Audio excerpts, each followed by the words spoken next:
ple tua e sina mai thal zun za khanya zuwa te mi kong chu vậy khổ hơn ngay gì ê alhana chun ramuk boy pol ni hin an ram pol hi man na ndak man tak kau ke asilawa andot mi vậy an sal tiang dong ke vậy nên này lâu khi tệ lâu thọ nạc về hi khi tệ chun nang ma phải kau he ti ben tuk khi rak to ko si zorong ti ti chun ka chan liu khi an rak man mi dan kan tila chu ni kan on ko na karamuk bon ni kan vậy man jong man kho sal jong pek kho ho pu kha pek khom si zorong ti ja ta si e ple tu hi e sina me thal zakatin zur ti kan ple tu he ka ta ma si CNF ta ma si o ka kha legal perspective in van za usal zakan ti lai kaban tu kha vậy kan khruanak nak zonga hen ke vậy thil hi asako mo sako luti hi van ro pek na ka kan du na pakna pani na ka chon không ni le se pa se ro ka te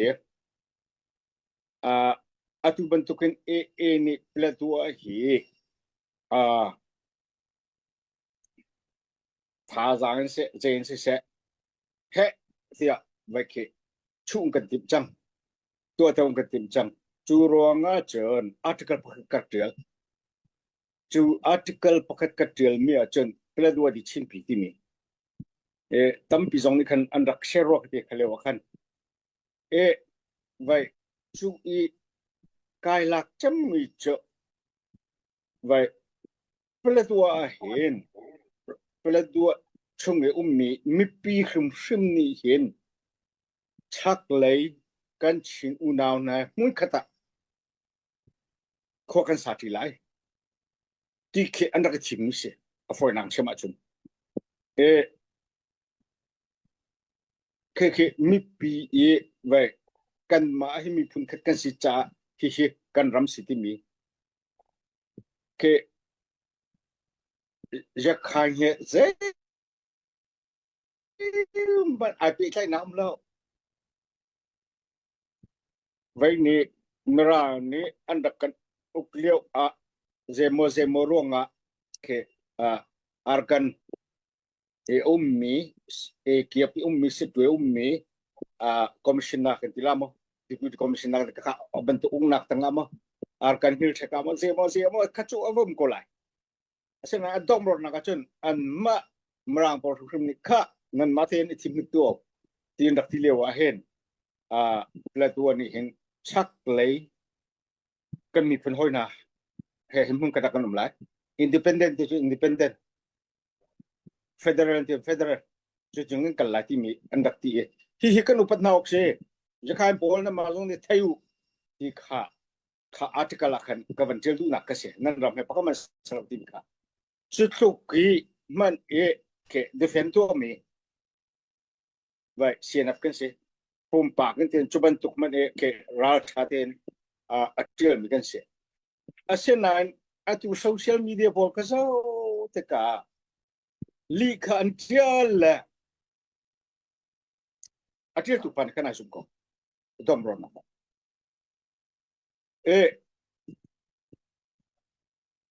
pathum na chim du mi cho sin in CNF ni dia khan kan la bal lo mai thal cho kan chim lo pia khan he sina kan la lai lo hitroki kan ram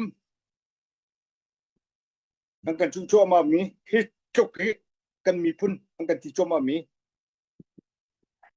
sinin pia khazong kan la lai lo he kan complain ti ni chu sui kha sina bin ka chu ni se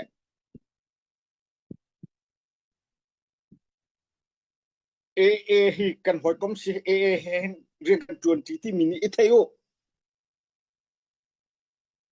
tuan bia ni chet siap na lai tuan bia ni chet siap na lai chu ni hin ni a sen dir mun jong si ke ma pum bak dir mun jong si e am min chu chmo anom lo la a chep na la bang hit chen e chu pathian ne ka thap yak mi si ni mun tu ten ha chme nom ti si cho la ka ti to mi cho mram phok ka your enemy is your friend antina en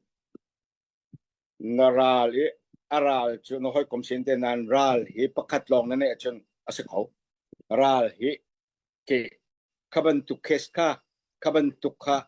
everything ki zai pop akan ke adik thulo mitum condition pakata ndik ko ase na condition ache wa chun dik lo mi ve ko e chu kan rale aral chu sin nan kan ma zo kan ra thim kham si chu kan dir hun si ti mi te kha ban chim ko du a to na kan chim si chon pakhat na ka kan ram itin kan ti choma mi hi atuna selau thal pau then na rak stila la te kan ke ni chon tha te in vậy chắc chắn sẽ hoạt động chân hả bên hi naka hi kan ram he si na jong se pum pa jong se zur kho jong se lo mai tha jong the ko se lo pathum naka zai tik mana hi kan ra na sinin apia pia ka jong la le lo yan nga kan ra jong ning kan jong na ok se ti mi te kha chu ta chen atu ban tu men he at mi avai min ha pol he an ma atu ni hin to ko an zuar mi si chu pele tu khiti mi ki za zen del lo